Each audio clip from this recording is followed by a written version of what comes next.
예, 우리 오늘은 이 성령 강림 주일이죠. 성령 강림 주일에 대한 말씀을 우리가 에스겔서를 통해서 잠시 봉독을 했습니다.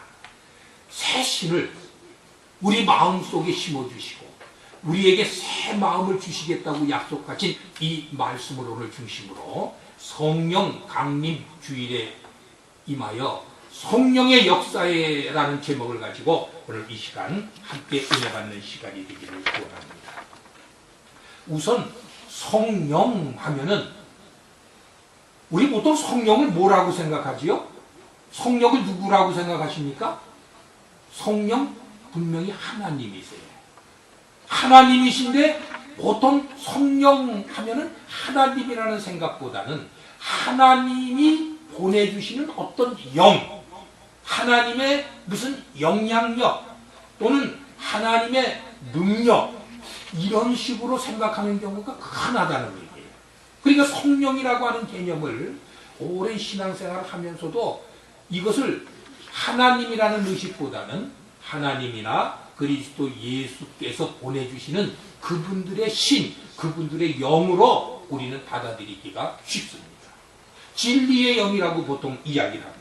창세기 6장 3절에 보면은 하나님은 이 성령을 가리켜서 나의 영이라고 하기도 했습니다.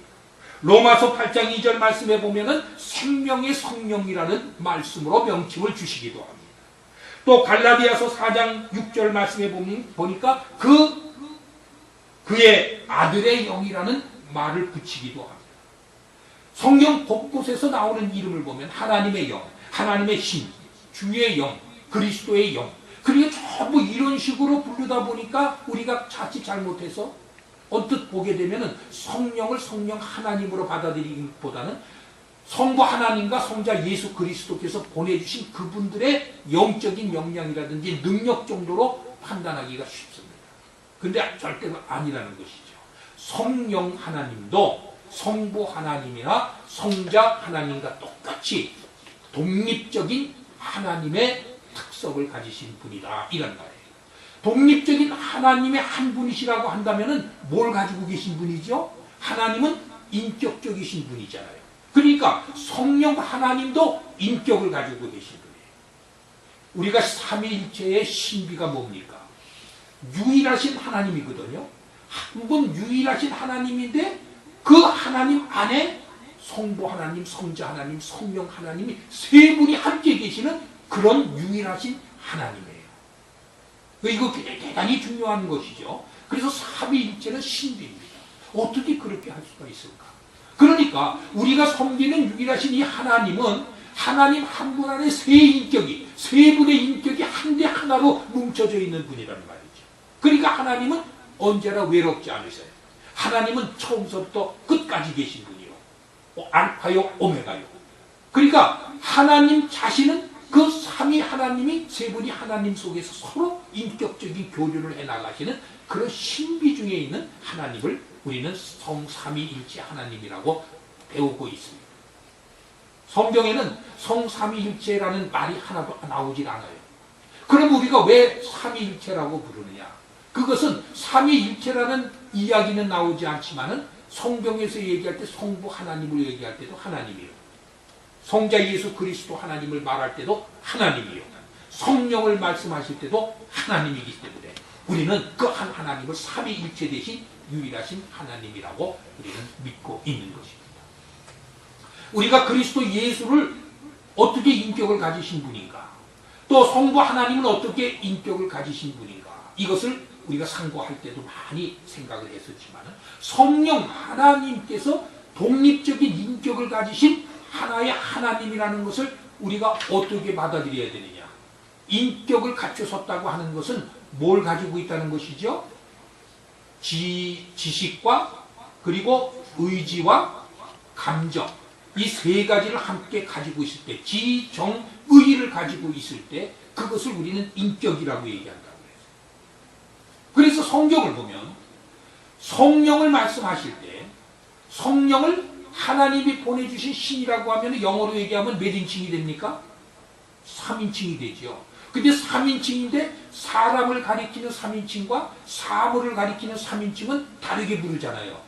사람을 가리키는 3인칭은 뭐지요? 남자를 가리킬 땐 he, 여자를 가리킬 땐 she지요. 사람도 아닌, 사물도 아닌, 사람이 아닌 존재를 가리킬 땐 it, 그것이라고 가리키지요. 그런데 성경 어디를 봐도 성령 하나님을 지칭할 때 그것, it라고 지칭하는 데가 한 군데도 없다. 전부 뭐라고 지칭해요? 남성 명사를 택해가지고 he, 그분이라고 지칭을 하고 있다는 거예요. 그러니까 성경, 하나님의 말씀, 하나님 자신이 스스로 성령 하나님을 독립적인 하나님으로 표현하고 있다는 것이 우선 우리가 성경에서 배울 수 있는 성령 하나님에 대한 지식입니다. 아, 그렇구나. 성령을 그것이라고 부르지 아니하고 항상 성경에서는 그분이라고 불렀구나. 그분. 그러니까 예수님도 그분이라고 불렀고 하나님도 그분이라고 부르고 성령 하나님도 그분이라고 부를 때는 독립된 한 인격을 가지고 있는 그런 분이라는 것이 거기서 증명이 되지요. 하나님이 하시는 말씀. 두 번째로 성령을 어떻게 얘기를 할 수가 있습니까? 성부, 성자와 동일시하고 있는 성경 구절을 우리가 여러 군데서 발견할 수 있습니다. 어디서 제일 대표적으로 발견할 수 있는 데가 세례 신조에서 발견할 수가 있습니다.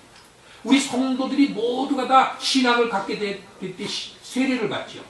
근데 세례를 받을 때 어떻게 표현하죠? 성부와 성자와 성령의 이름으로 세례를 선포합니다. 오늘 우리 김영경 자매님 이 입회식을 거행할 때도 성부와 성자와 성령 동일한 이름으로 우리 입회식을 거행을 했어요. 굉장히 중요한 얘기죠. 또 세례 신조에서도 물론 그럴 뿐만이 아니라 거룩한 하나님의 축도, 우리 축도할 때 그 사도들을 통해서 혹은 사도적 권세를 통해서 하나님이 부여해 주시는 권세를 통해서 축도를 시행할 때 고린도후서 13장 13절에 나오죠. 축도를 시행할 때도 어떻게 됩니까?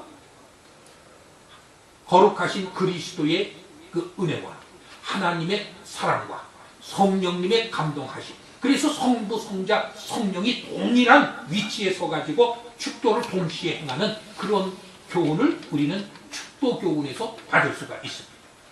그런가 하면은 성경 사도행전 15장 28절 말씀해 보니까 사도들이 증거를 했어요. 성령을 뭐라고 부르냐면 사도들, 즉 우리들과 똑같은 동일한 존재로서 성령을 표현하고 있습니다. 우리와 성령은 너희로 무엇을 하게 하려 하느니라, 이렇게 선언하고 있어요. 그러니까 성령이 하나의 인격을 가지신 분이구나, 이걸 우리가 알고 있습니다. 성부, 성자, 성령이 동시에 동일한 신분으로 표현되는 그것을 통해서 성령도 하나의 독립적인 분이시로구나. 그 다음에 인격을 가지고 있다고 그랬어요. 지와 정과 이 마음을 가지고 있다고 그랬어요.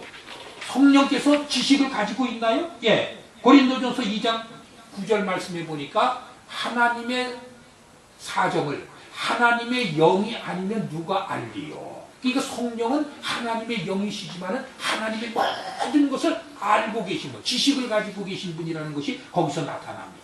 그 다음에 의지를 가지고 계신 분은 어디에 나타납니까? 성령께서 하나님을 믿는 모든 사람에게 각각 뭘 주시죠? 은사를 베풀어 주시는데, 그 은사를 주시는데 어떻게 주신다고 그랬어요? 자기의 뜻을 따라서 은사를 베푸신다고 그랬어요. 그래서 우리가 하나님의 은혜를 받을 때 보니까 성령의 의지를 따라서, 성령의 뜻을 따라서 우리가 은사를 받게 되는 거예요. 그러니까 의지를 갖고 계신 분이 성령이에요. 세 번째로 감정을 가지고 있다고 그랬어요. 마음을 가지고 있다는 거예요. 에베소서 4장 이 말씀에 보니까 뭐라고 나옵니까? 4장 말씀에 너희는 성령을 근심하게 하지 말라. 그 안에서 너희가 구속의 날까지 인치심을 받았느니라. 그러니까 성령은 근심하실 수도 있는 분이라는 거예요. 또 로마서 8장 27절 말씀에 보니까 마음을 살피시는 이가 성령의 생각을 아시나니. 그러니까 성령은 생각도 하시는 분이라는 거예요.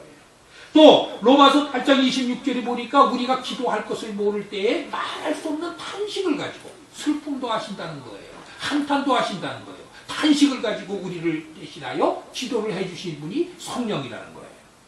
그런가 하면 갈라디아서 5장 22절에 보면 성령의 열매는 사랑이라는 거예요. 그러니까 사랑하실 수도 있는 그런 사랑을 가지고 계신 분이 성령이라는 거예요. 지금 이와 같은 여러 가지 이유를 들어서 삼위직 남성 대명사로 불려지는 것, 그리고 성부와 성자와 동일한 입장에 서서 계시는 것, 그리고 지정의를 가지고 계시는 이것이 확실하게 성령 하나님은 그냥 하나의 영향력이나 능력이나 우리가 항상 얘기하는 그냥 무슨 이 힘이 아니라 독립된 하나님이시구나. 우리는 이것을 알게 되어 있는 거예요. 그래서 오늘 이 시간에는 그 성령은 하나의 인격 제시로구나. 그런데 오늘 성령 강림주일이라고 했어요. 그럼 성령이 언제 오셨나? 언제 오셨나? 이 중요한 거예요. 우리 모든 기독교의 시작은 성령 말씀이 이 오순절, 성령 강림절이라고 해서 어떻게 보면은 성령이 오신 것이 오순절을 기점으로 해서 오셨다. 이렇게 생각들을 많이 합니다. 바로 이것이 사탄 마귀가 우리들의 마음을 혼미하게 만들어 놓는 부분일 수도 있습니다. 성령께서 오순절에만 오셨을까? 그런 의미를 우리가 가져야 돼요. 왜냐하면은 성경에는 오순절에 성령이 오신다는 그런 예언의 말씀들을 많이 발견을 할 수가 있습니다. 그러면 성령은 그 이전에 전혀 역사를 안 하셨는가 봐. 이것은 누가 얘기하느냐 하면은 세대주의자들이 그렇게 평가를 합니다. 성경을 구분해서 만들 때에 신정시대다, 무슨 사도시대다, 무슨 성자의 시대다, 무슨 성령의 시대다라고 해서 우리가 지금 살고 있는 시대를 마치 성령의 시대라고 해서 시대를 구분하면서 이 시대마다 하나님이 역사하신 그 구분을 구분하려고 하는 그렇게 언뜻 보면은 대단히 합리적인 것 같은 이론을 내세우는 주의들이 있다는 말이죠. 근데 우리가 그렇게 구분하는 것에 넘어가면 안 된다는 거예요. 두 가지 위험이 있습니다. 어떤 위험이 있느냐 하면 성령 오순절을 기점으로 해서 성령 시대라고 하게 되면은 오늘날 어떤 교회들이 있죠? 아프리카에 가니까 많잖아요. 오순절 계열의 교회들.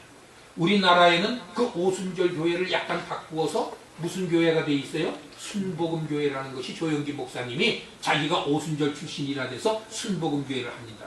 그러면 지금도 우리 그런 교회들에 가보면 뭘 위주로 예배를 드립니까? 성령을 위주로 예배를 드려요. 그래서 그런 데 가면은 뭐라고 얘기해요? 방언하지 않는 사람은 성도가 아니라고 해요. 누구든지 다 방언을 해야 된다고 얘기를 합니다. 그런 교회 가면. 그 성경적으로 맞는 얘기예요? 절대로 틀린 얘기예요. 맞지 않습니다. 왜냐하면 하나님이 주시는 성령께서 주시는 은사는 어떤 사람에게는 이런 은사를 주고 어떤 사람에게는 이런 은사를 주셔서 모든 사람에게 동시에 다 똑같은 은사를 안 주시는 거예요. 방언의 은사 똑같습니다. 모든 사람에게 다 똑같이 방언하게 만든다면 그건 은사가 아니라는 거예요.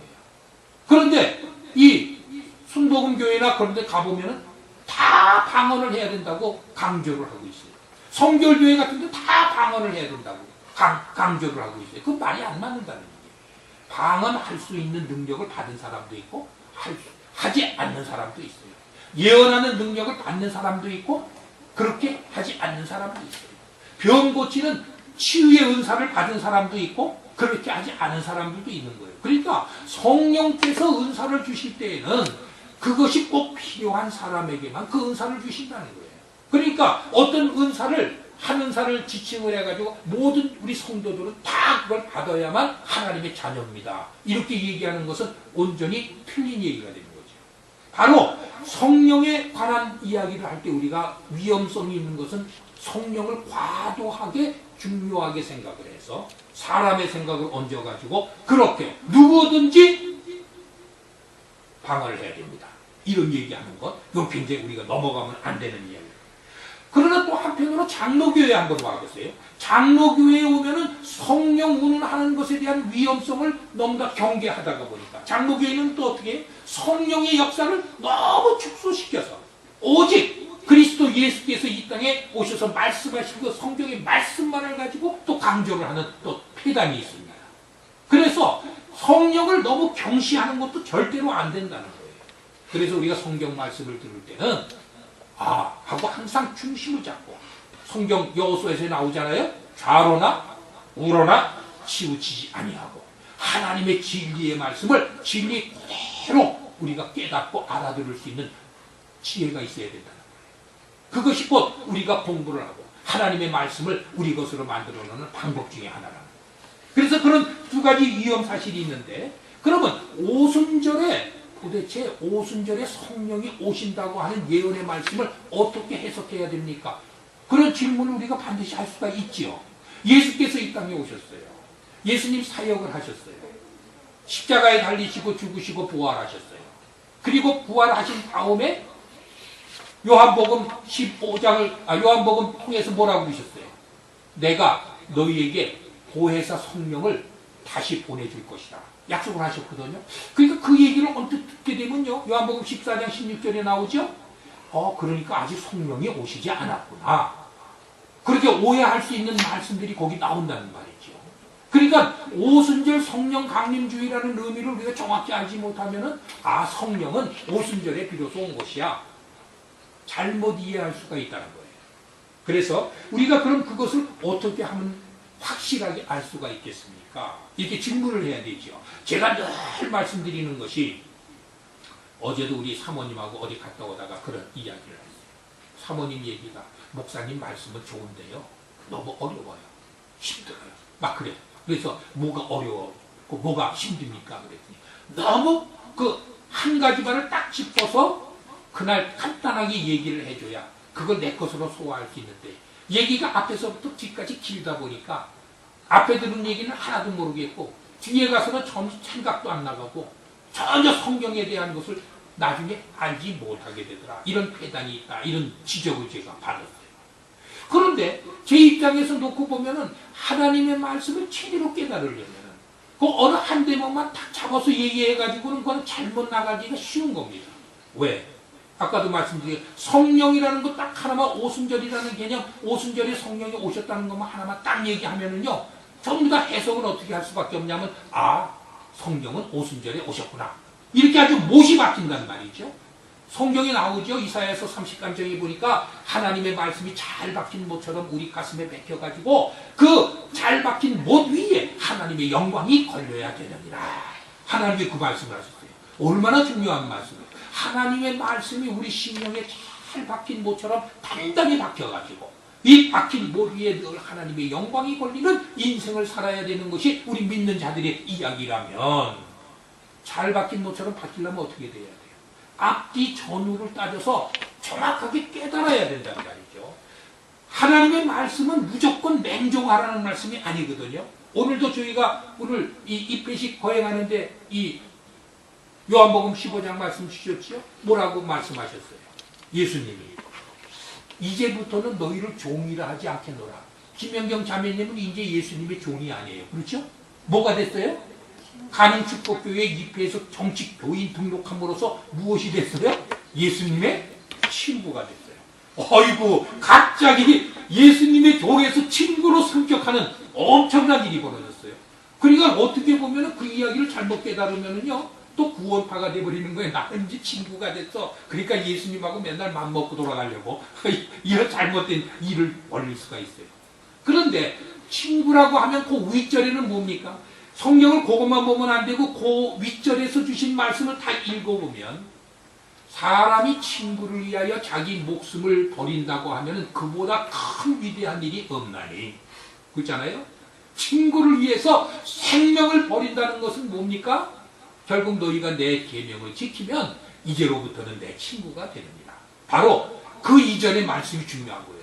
이제로부터는 내가 하나님 성자 예수 그리스도를 믿는 믿음 안에서 주님의 계명을 철저히 지키고자 하는 하나님의 자녀가 되었으니, 이런 결심을 했단 말이에요. 결단을 하고 지금 이 교회에 등록을 했잖아요. 그리고 이미 결단을 한 순간에 이제는 하나님의 자녀가 돼요. 그러니까 이제는 너희를 종이라 하지 아니하고 내가 친구라고 하겠느니라. 왜? 내가 친구를 위하여 목숨을 버릴 사람이 아니겠느냐. 또 네가 내 친구라고 한다면 너는 내 계명을 다 지킬 것이 아니겠느냐. 이런 신뢰가 바탕으로 돼서 지금 맺어진 이 상태가 교인이라는 말이에요. 이 교인이 그냥 교인이 아닙니다. 예수님이 자기 목숨을 바쳐서 만들어 놓은 것이 교회라는 말이에요. 그래서 이 교회는, 모든 교회가 그리스도를 머리로 하고 우리는 그 머리된 그리스도의 지체가 되는 사람들이 이 교인이라는 말이에요. 이 교인 등록하는 것이 그래서 간단한 일이 아니라는 거예요. 생명을 바쳐서 서로가 친구로서 신의를 가지고 지켜나가기를 서로 약속을 굳게 연합한 그것이 교인이라는 말이에요. 엄청나게 중요한 일을 우리가 한 거거든요. 자, 그렇기 때문에 이제는 우리는 종이 아니라 친구라고 합니다. 친구. 친구는 서로 생명을 바쳐서 서로 도와주는 것이 친구입니다. 자, 그러면 우리가 이와 같은 하나님과의 관계를 맺어가는 데 있어서 그럼 성령 하나님을 이제 확인을 해야 되는데 성령이 언제 오셨느냐? 간단히 어느 한 구절만 가지고 이해할 수는 없는 거예요. 그래서 성령 오순절에 관한 개념을 보려면 할 수 없이 어려운 것 같지만 성경에서 이야기하는 기록들을 우리가 찾아보는 것이 바로 성령에 관한 올바른 이해가 된다는 거예요. 우선 성령을 보내주시겠다고 하는 예언의 말씀이 성경에 대표적인 것이 나와 있습니다.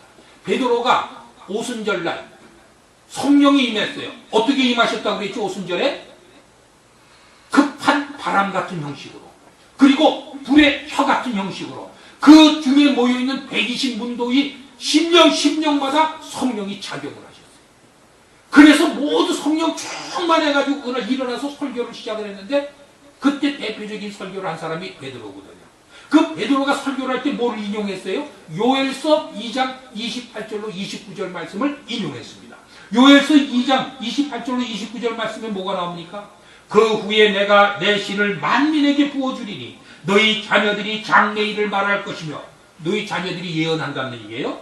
너희 늙은이는 꿈을 꾸며, 나이가 들은 사람들은 꿈을 꾼다는 얘기예요. 그리고 너희 젊은 사람들은 환상을 볼 것이며 이상을 볼 것이며, 그때 내가 또 내 신으로 남종과 여종에게 부어줄 것이며, 내가 이적을 하늘과 땅에 베풀리니 곧 피와 불과 연기 기둥이니라. 다시 말해서 하나님이 성령을 보내주신, 한꺼번에 부어주신다는 약속을 함과 더불어 마지막 심판에 이르기까지의 일을 쫙 보여주시는 요엘서 2장의 말씀을 설명하는 거예요. 그러면서 베드로가 뭐라 그랬냐면, 보라! 요엘서에서 예언하신 말씀대로 오늘 이 시간에 성령께서 이렇게 오시지 않았느냐. 그래서 우리 120문도가 하나같이 성령 충만하여 예수를 그리스도라고 증거하느니라. 지금 일어나서 설교를 한 거거든요. 그랬습니다. 그리고 오늘 우리가 읽은 에스겔서 36장 26절로 27절에 하나님이 뭘 하신다고 그랬어요? 우리에게 새 신을 주시고 우리에게 새 마음을 주신다고 그랬어요. 새 마음이라는 건 뭐예요? 우리 마음이 원래 있었어요. 우리 인간으로 태어날 때 마음 가지고 태어났지요. 근데 그 마음은 누가 창조하셨습니까? 그 마음도 시편 33편 16절에 보면은 하나님이 마음까지도 창조하셨다고 그랬어요. 그러니까 우리 육신만 창조하신 것이 아니라 하나님은 우리의 생각할 수 있는 마음까지도 창조해 주신 분이에요. 그 마음이 쇠하고 부패했기 때문에 오늘 에스겔서 36장 26절 27절을 통해서 이제 새 마음을 너희에게 주노라 약속하신 겁니다. 이 새 마음을 준다는 게 뭡니까? 성령을 우리에게 보내주시겠다고 하는 그런 약속의 말씀인 줄 압니다. 그런가 하면 누가복음 3장 16절 17절에서요 세례 요한이 왔죠. 세례 요한이 와서, 세례 요한 왜 왔죠? 이 땅에 그리스도 예수의 길을 미리 대비하기 위해서 온 것입니다. 그러니까 예수님이 이 땅에 오시기 전에 예수가 이 땅에 오신다는 것을 미리미리 알려가지고 사람들이 예비적인 지식을 갖게 하기 위해서 세례 요한이 먼저 온 거예요. 이건 다 알고 계시는 얘기죠. 그 세례 요한이 와서 뭐라고 했냐면 이제 앞으로 성령이 오실 것이라고 하는 예언을 합니다. 그게 누가복음 3장에 나오는 거예요. 성령이 오실 것이다. 또 요한복음 7장 39절에서는 뭐라고 하는 말씀이 나와요? 예수께서 아직 영광을 받지 아니하신 거로 성령이 예수와 함께 계시지 아니하더라. 그러니까 지금 무슨 얘기냐면 예수님이 아직 부활 승천하지 않았기 때문에 성령이 예수님에게 임하지 않으셔서 성령이 아직은 예수와 함께 하지 않으시더라. 이런 표현의 말씀이 거기서 나오는 거예요. 그런가 하면 요한복음 14장 16절에서는 뭐라고 했습니까? 아까도 말씀드린 것처럼 내가 이제 승천해서 하늘로 올라가면 내가 간 다음에 또 다른 보혜사를 성령을 너희에게 보내리라. 그러니까 그 얘기도 아직은 성령이 오지 않으셨다는 이야기를 얘기하시는 거 똑같아요. 그런가 하면은 요한복음 16장 13절에는 뭐라고 하셨어요? 성령이 오시면 너희가 내가 얘기한 모든 것을 깨달아 알 수 있을 것이다. 그러니까 오시면 해서 아직 오시지 않았다는 걸 은연중에 지금 표현하고 있는 거예요. 그래서 내가 성령을 보내리니 예수님께서 직접 보낸다고 약속을 하시는 거예요. 더군다나 사도행전 1장 8절 말씀을 보니까 사도들에게 하신 말씀이에요. 성령이 너희에게 임하면, 거기도 조건이죠. 성령이 아직 안 오셨다는 거예요. 너희에게 임하면 너희가 권능을 받고 사마리아와 예루살렘과 사마리아와 온 땅에 이르러 내 증인이 되리라. 그러니까 아직은 성령이 너희에게 오지 않았기 때문에 너희는 지금 나가서 함부로 일을 하면 아니 되느니라. 이런 말을 하는 거예요. 그리고 드디어 사도행전 2장의 오순절날 급한 바람 같은 성령, 그리고 불의 혀 같은 성령이 그제서야 왔다. 그러니까 성령 전체를 말씀드리면 성령은 앞으로 오시리라, 오시려고 지금 하고 있는 중이다. 그리고 오순절날 드디어 예언하신 말씀대로 성령이 오셨다. 그래서 오늘 찬송을 부른 것도 성령이 오셨네, 우리 기쁘다 기쁘다 찬송 불렀단 말이죠. 야, 그러니까 여기에 난점이 뭐가 생깁니까? 그러면 오순절 이전에는 성령께서 역사하지 않으셨나? 궁금증이 나오죠. 궁금증이. 그래서 이걸 알기 위해서는 오순절 이전에 성령이 역사하셨나 역사하지 아니하셨나 하는 것을 우리가 지식으로 가져야 된다. 자, 오늘 천천히 나갑니다. 여기까지 얘기만 들어도 복잡하지 않지요. 어떤 분들은 이렇게 얘기하고 그 다음으로 들어가면 앞에 얘기 하나도 모르겠고 뒤에 얘기만 한다고 또 그러면 어려워지는 거예요. 자, 지금 말씀드리는 것은 성경을 보니까 성령이 오실 것이라고 하는 예언의 말씀들이 이렇게 증거가 되는 말씀이 있어요. 그러면 그 말씀을 비추어 놓고 보면 아, 성령이 오순절까지는 오지 않았구나. 그러면 오순절이 언제 일어났지요? 지금으로부터 2000년 전에 있었어요. 그러면 인간의 역사가 2000년 전서부터 시작된 게 아니라 그 2000년, 그 이전 수천 년 전에 시작이 됐었잖아요. 그러니까 이미 그러면 2000년 전에 성령이 오시고 그 몇천 년간은 성령이 안 오셨나? 잘못 착각할 수가 있는 것이란 말이죠. 그게 아니라는 거예요. 절대로. 성령은 그 이전에도 계셨다는 것을 우리가 성경에서 다시 확인을 해야 됩니다. 첫째로 어디에 있습니까? 창세기 1장 2절에 보면은 하나님이 우주를 창조하실 때 흑암이 혼돈 위에 있었습니다. 아무것도 없고 하나님만 계셨어요. 이제. 그리고 온통 흑암으로 둘러싸인 그곳에 하나님 혼자 계셨어요. 그 흑암 위에 하나님의 신이 운행을 하셨다. 거기에 성령. 하나님의 신이 누구예요? 성령이잖아요. 그러니까 그 흑암으로 있을 때 우선 하나님의 신이 이미 그때서부터 활동을 하셨어요. 그리고 하나님이 원하시는 것이 뭡니까? 빛이 있으라. 그러면 빛이 있으라 했을 때 빛이 생겼는데 말로 빛이 있으라니까 그냥 생겼나요? 바로 빛이 있으라는 성부 하나님의 의사가 떨어졌을 때 그것을 실행에 옮기신 분이 누구냐면 성령 하나님이시라는 거예요. 이게 굉장히 중요한 얘기죠. 그러니까 성부, 성자, 성령은 한꺼번에 역사하시는 거예요. 세 분이서 동시에 역사하시는 거예요. 창세기 1장 2절에 보면 아, 그러니까 성령 하나님은 창조에서부터 일을 하셨다. 또 이사야서 40장 7절 말씀에 보면요,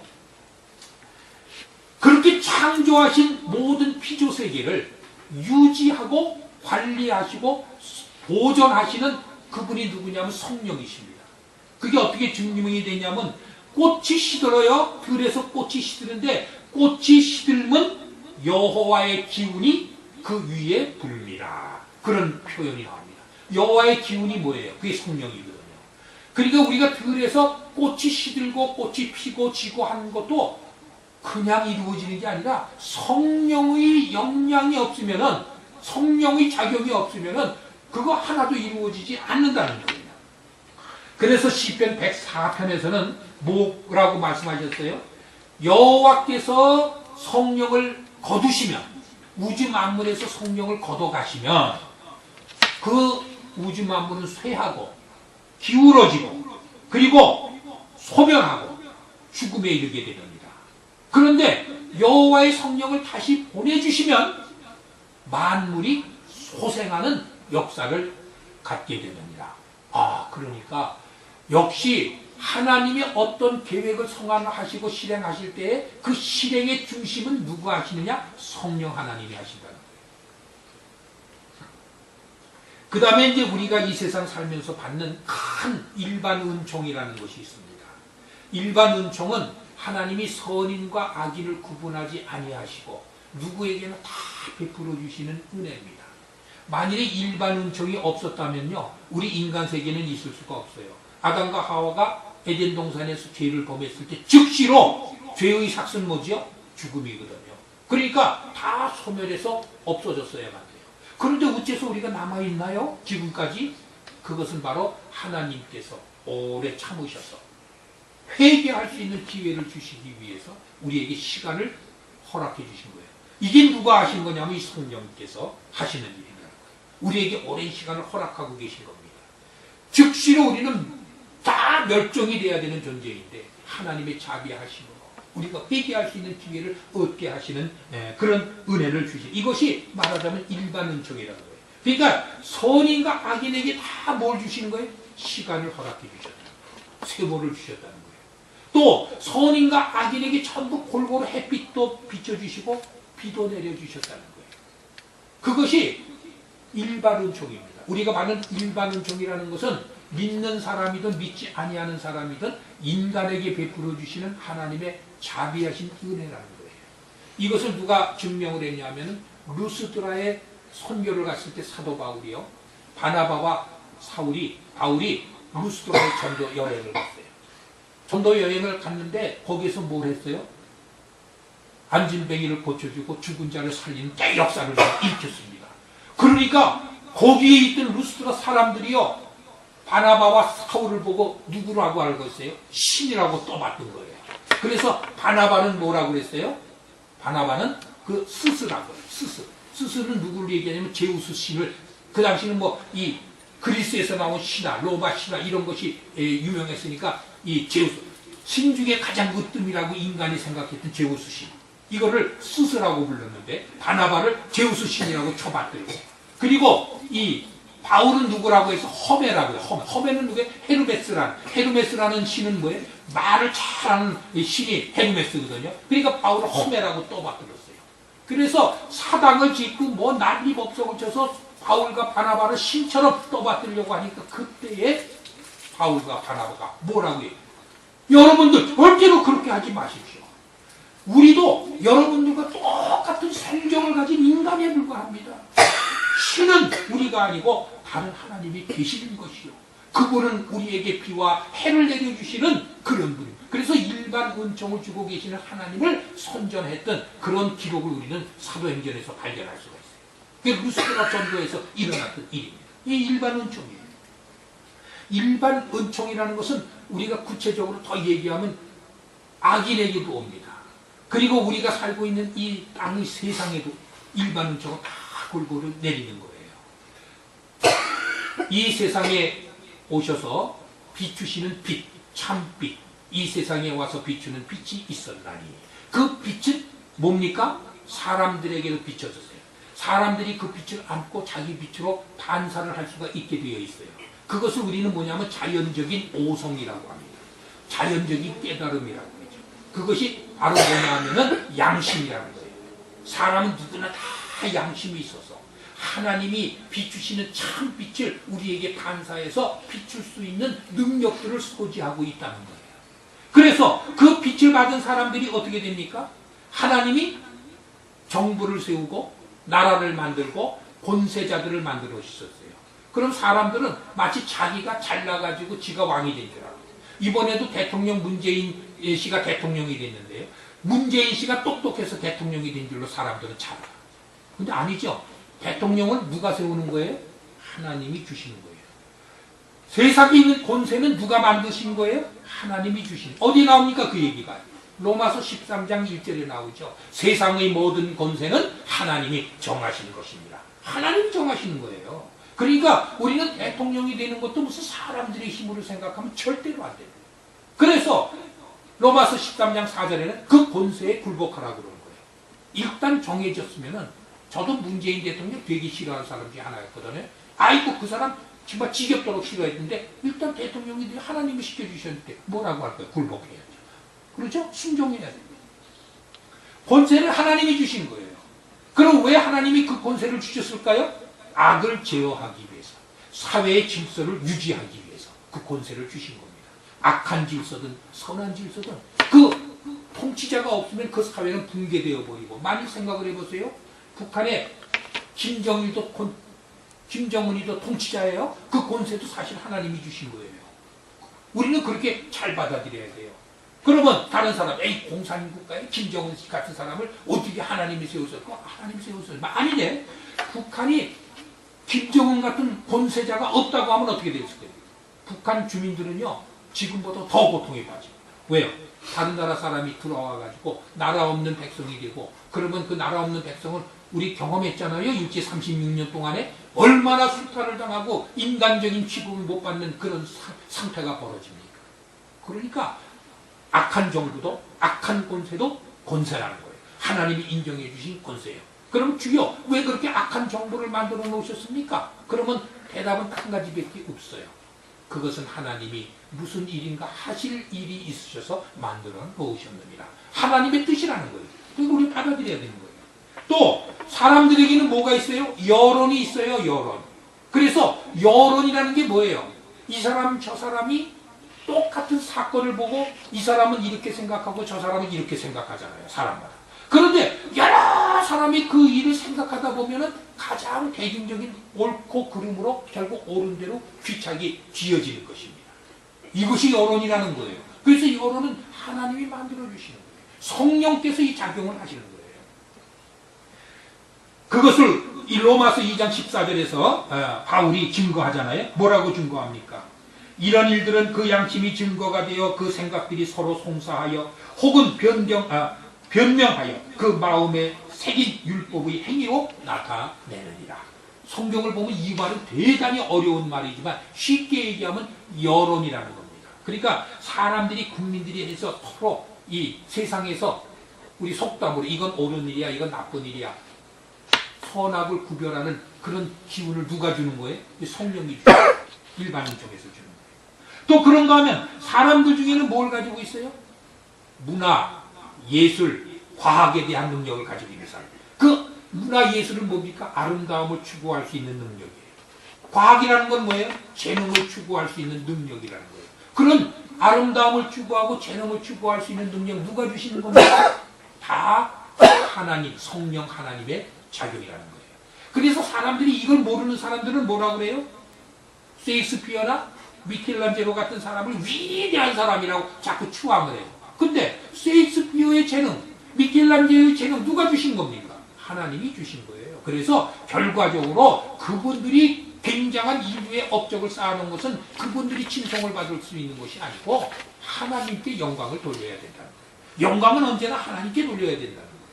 그럼에도 불구하고 사람들은요, 누가 뭘 좀 잘하잖아요? 그러면 자꾸 하나님을 영광을 돌리지 않고 그 사람을 칭찬해요.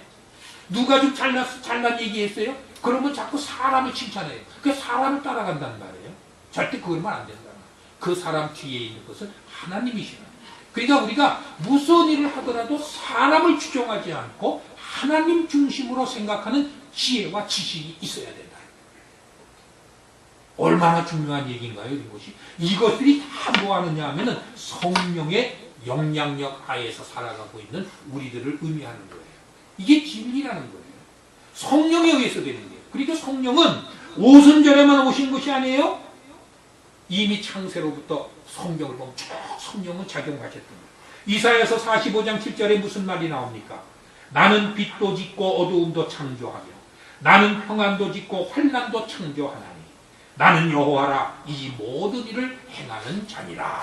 그러니까 이 말을 또 오해하는 사람이 있어요. 어떤 사람은 성경 무적 한 절만 보라고 그러죠? 한 절 보면 안 돼요. 여기 보면 뭐라고 해요? 나는 빛도 짓고 어둠도 창조했다고 했어요. 그러면 하나님은 악도 죄도 만들어 놓으시는 분이로구나. 그렇게 잘못 이해하는 사람이 있어요. 아니죠. 악을 하나님이 만드시고 죄를 하나님이 만드시고 어두움을 하나님이 만들어 놓으신 게 아니에요. 하나님은 거룩하시고 선하시는 분이기 때문에 좋은 것을 만드시려고 만드셨어요. 근데 그 만들어 놓은 그 피조 세계의 원리가, 이치가, 빛이 있으면 자연히 어둠도 따라오게 되어 있는 거예요. 선이 있으면 자연히 악도 따라오게 되어 있는 거예요. 그러니까 항상 반대되는 것이 있게 마련인 거예요. 피조 세계는. 하나님이 창조하신 세계 속에는 반드시 반대가 되는 것이 있는 거예요. 이사야서 34장인가요? 34장 16절에 그런 말씀이 있어요. 모든 하나님의 말씀에는 짝이 있느니라. 성경 말씀에도 다 짝이 있는 거예요. 그래서 사람들이 혼란을 빚지 않을 수 있게 만들어 놓은 거예요. 짝이 있어요. 그러니까 무슨 구약이 한 말씀만 딱 듣고 얘기하는 거 아니에요. 구약이 이런 말씀을 하셨으면 신약에 와서 반드시 그 말을 해석하는 말씀이 신약에 나온다는 거예요. 그래서 우리가 성경을 볼 때는요, 어느 한 가지만 가지고 얘기할 수가 없다는 거예요, 결론은. 그것을 다 양쪽을 알지 않으면 정말 진리를 모르기 때문이에요. 그러니까 오늘날 교회 되는 거 보세요. 이 세상에 사는 성도들, 교인들이라고 하는 사람들이 교회에 지식이 있느냐면 없어요. 신앙의 지식이 있느냐면 없어요. 교리를 아느냐면 몰라요. 그래서 답답한 거예요. 모르면서도 자기는 마치 굉장한 신앙인인 것처럼 자부를 합니다. 그러니까 그러다 보니까 뭘 해요? 한편으로는 하나님을 믿는다고 항상 한쪽 발은 어디에 딛고 있어요? 세상 속에 있는 거예요. 그래서 한쪽에는 세상 속에 있고 한쪽은 하나님 안에 있고 양쪽이 딛고 해서 자기가 유리할 대로 움직입니다. 바퀴처럼. 이게 오늘날 우리가 대부분의 교인들을 보는 거예요. 본 모습이에요. 그러니까 계시록에서 뭐라고 그랬어요? 7째 교회에게 보내는 편지에서 라오디게아 교회에게 보내면서 너희는 뜨겁든지 차든지 둘 중에 하나를 해야 되느니라. 뜨겁지도 않고 차갑지도 아니하고 미지근한 너희를 내가 보면은 막 구역질이 나서 너희를 아주 그냥 내 입에서 토해버리고 싶은 심정이라고 우리 그리스도 예수께서 거기서 표현하잖아요. 우리 신앙이라는 것이 그러니까 미적지근해가지고 이쪽도 아니고 저쪽도 아닌 것으로 가는 이유가 뭐냐면은 하나님의 말씀을 진리로 받아들이지 못하기 때문에, 정확히 알지 못하기 때문에. 그래서 우리는 늘 배우고 알아야 된다. 여기에서 시편 45편 7절에서 빛도 짓고 어둠도 졌다고 그러니까 어떤 사람들은 자꾸만 이것만 요 구절만 따가지고 뭐라고 그러냐면 아하, 하나님이 죄악도 만드는 것이었구나, 이렇게 판단해요. 그거 아니죠. 하나님이 죄악을 만드신 것이 아니라 로마서에 보면 하나님이 그 죄악, 어차피 선을 만들어 놓으려면 악도 있게 마련인데 하나님은 지금 뭘 하고 계시죠? 창조를 계속하고 계시잖아요. 지금 창조의 길을 가고 계시단 말이에요. 그래서 새 창조가 이루어져야 끝나는 것이라는 얘기예요. 새 창조가 이루어지는 그 새 세계, 새 예루살렘은 뭐가 없다고 그랬죠? 어두움이 없다는 거예요. 악이 없다는 거예요. 그림자가 없다는 거예요. 이거 굉장히 중요한 말씀 아닙니까? 아, 그렇구나. 우리는 새 창조의 길을 가고 있구나. 악이 전혀 없는 세계를 지금 향해서 가고 있어요. 근데 언제 그것이 이루어진다는 거예요? 마지막 때가 돼야 주님이 재림하셔서 무적행 속에다가 온전히 사탄의 어둠의 그림자를 다 집어넣어야만 그때의 어둠이 없는 세계가 완성이 된다는 거예요. 그래서 우리는 지금 순례자의 길이고 나그네의 길이고 지금도 아직도 진행형이라는 걸 알아야 됩니다. 물론 하나님이 하시는 일이기 때문에 그날이 반드시 온다는 것이지요. 어떤 사람들이 얘기하는 것처럼 안 오는 것이 아니라 필연적으로 다가오게 되어 있다는 겁니다. 그날이 옵니다. 그런데 사람들은 자꾸 그 날이 아직 오지 않은 상태다 보니까 하나님이 이런 성경 구절 하나만 딱 따가지고 하나님이 죄도 졌구나, 악도 만들었구나, 이렇게 해버린다는 거 아니죠. 그것은 하나님은 이런 죄악과 어두움과 악의 세력들을 적절하게 이용을 해서 새 창조로 가는 성도들의 어떤 징계의 수단으로 활용하신다는 그런 이야기지, 하나님이 직접 죄악을 일부러 만들어 놓으신 그런 분은 아니라는 겁니다. 우리 성경을 잘 이해를 해야 된다는 것이죠. 다시 말해서 이렇게 일반 은총을 주신 이유가 뭐냐 하면은 아직 구원할 숫자가 남아있어요. 하나님은 성경 말씀에 보니까 뭐라고 그랬죠? 유대인의 충만한 수, 이방인의 충만한 수가 도달할 때까지 역사를 진행시키십니다. 그래서 하나님이 새 창조를 이루시는 그 충만한 수가 다 달해졌을 때 드디어 주님은 재림하시고 이제 최종적인 결론을 내시게 됩니다. 시간을 연장하면서 이 땅에 있는 우리 인간들이 회개할 수 있는 시간, 여유를 주시는 겁니다. 아직도 생명이 붙어 있다는 건 그래서 우리가 감사해야 되는 거예요. 왜 감사해야 돼요? 내게 회개할 수 있는 기회를 지금 하나님이 주시고 계시기 때문에. 내가 천국으로 갈 수 있는 길을 확실하게 마련하기 위해서 나를 붙들고 계시구나. 이 감사할 줄 알아야 돼요. 두 번째는요, 창세기 6장 3절에 보면 하나님 뭘 말씀하셨냐면 내가 영원히 사람과 함께 하지 아니하리라. 누굴 보고 그때 얘기를 했어요? 노아의 홍수가 이루어지기 이전에 너무 악이 관영되는 그런 세상을 보면서 하신 말씀이에요. 여기에서 함께 하지 아니하신다는 말을 원어로 보면 스트라이브라고 해요. 스트라이브가 뭐예요? 다툰다, 투쟁한다 이런 말이죠. 그러면 스트라이브라는 말에는 누구하고 싸움한다는 말이 아닙니다. 이거는 다투고 투쟁하는 것은 뭡니까? 유지하기 위해서, 살아남기 위해서 다투고 씨름한다는 이야기가 되는 거예요. 스트라이브입니다. 사도행전 7장 51절에 스데반도 그래요. 너희가 아직도 성령을 거스르는구나. 그러니까 성령은 뭐 하시는 분이냐면 오셔서요, 악과 싸우시는 분이라는 거예요. 죄악과 싸우시고 다투시는 분입니다. 어디에 계시면서? 우리 안에 내주하시면서 우리와 더불어 함께 가시면서 우리를 죄에서부터 떨어내시기 위해서 죄와 다투시는 분이에요. 그래서 성령의 열매가 맺으면 9가지 은사가 나오잖아요. 열매가 맺습니다. 성령의 열매를 맺지 않는 사람은 죄악으로 갈 수밖에 없는 거예요. 항상 성령의 열매, 열매 9가지 또 아시는 거 한번 볼까요? 성령의 열매 9가지가 뭐죠? 사랑과 희락과 화평과 오래 참음과 자비와 양성과 충성과 온유와 절제니라. 자, 이런 말씀이 어려운 게 아니거든요. 그런데 왜 이것을 들어도 맨날 외워지지 아니하고 뭔가 강단에서 이 얘기를 뭐지 우리 함께 합시다 해서 자신 있게 나오지 않는 이유가 뭐예요? 그만큼 신경을 안 쓰기 때문에 성령의 역사를 우리가 제대로 받아들이지 않기 때문에 아무리 수백 번 수천 번을 얘기하는데도 내 것이 안 되고 있다는 거예요. 얼마나 답답한 일입니까? 그래서 하나님이 뭐라고 하시는가? 천국에 들어가는 것이 낙타가 바늘구멍 들어가는 것보다 어렵다고 하시는 말씀. 우리 기독교는요, 그냥 되는 교회가 아닙니다. 그냥 어물쩡 해가지고 갈 수 있는 그런 교회가 아니라는 거예요. 그러다 보니까 누가 다른 미신을 믿는 무당이나 귀신을 추종하는 어떤 그런 사람들이 와서 딱 한번 찔러버리면은 그냥 그대로 넘어지잖아요. 그 사람들이 우리보다 더 믿음이 강해요. 자기네들이 믿는 귀신에 대해서. 우리는 약합니다.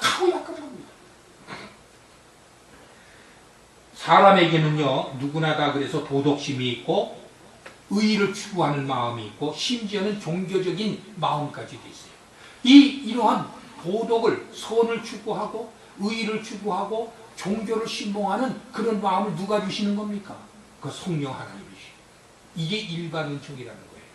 사람 중에는요, 그리스도를 전혀 믿지 않으면서도 종교적인 사람 많습니다. 이게 일반 은총이에요. 그 사람들은 구원을 못 받아요. 그런데 이 세상에서 살면 다른 사람들이 놓고 볼 때는 저 사람 참 선해. 아주 훌륭한 사람이야. 법이 없어도 살만한 사람이야. 추앙받죠? 그 사람이 천국에 갑니까? 못 갑니다. 왜 못 가요?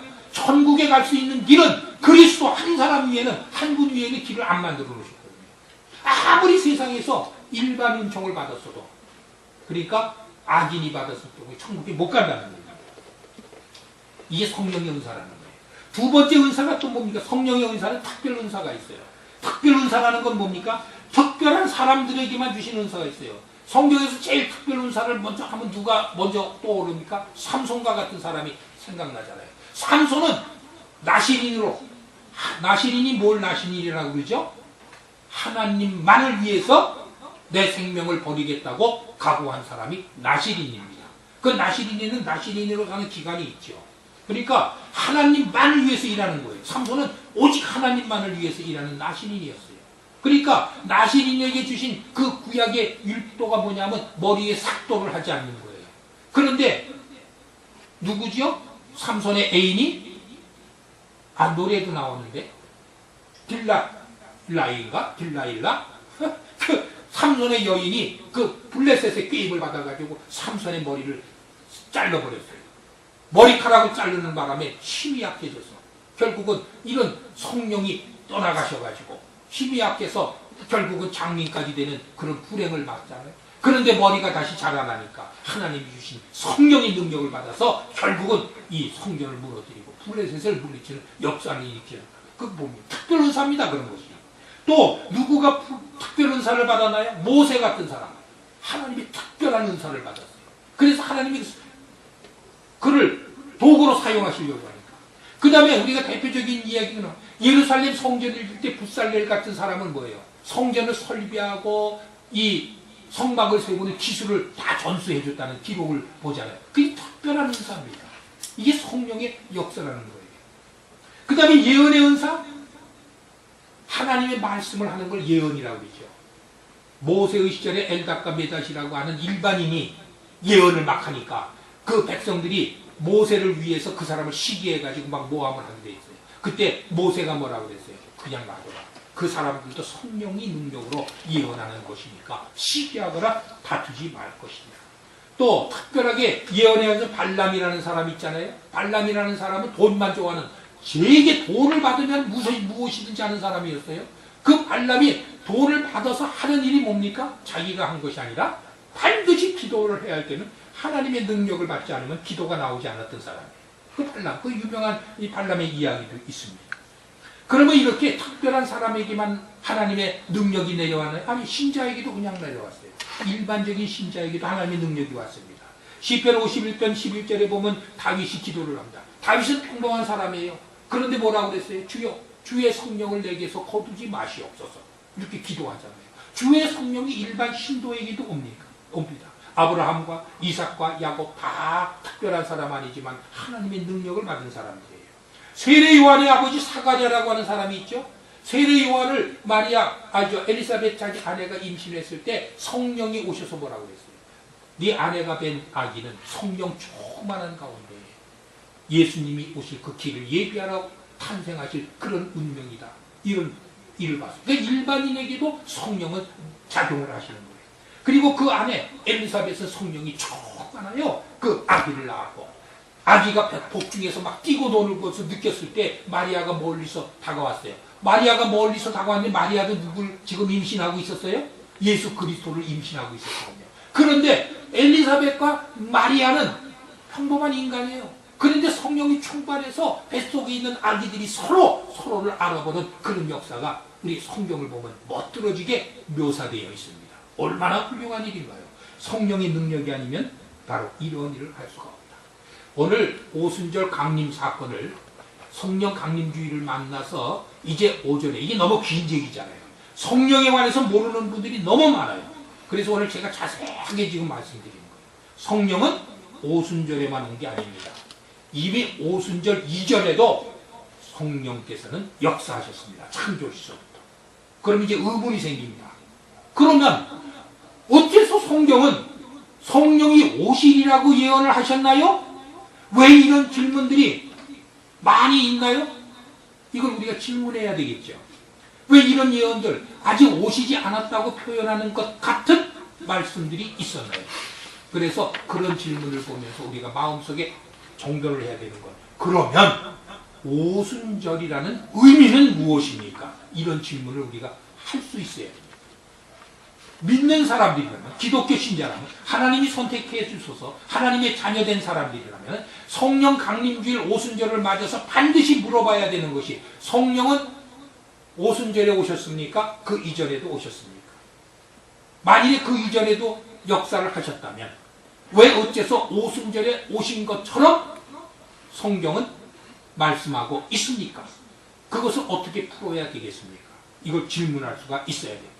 오늘 오전에는 그 질문까지만 우리가 마음에 잘 박힌 모처럼 새긴다는 것으로 가지고 은혜를 받아서 이제 오후 시간에는 그러면 오순절의 진정한 의미는 무엇인가 하는 것을 우리가 듣는 귀한 시간을 갖기를 바랍니다. 기도드리겠습니다.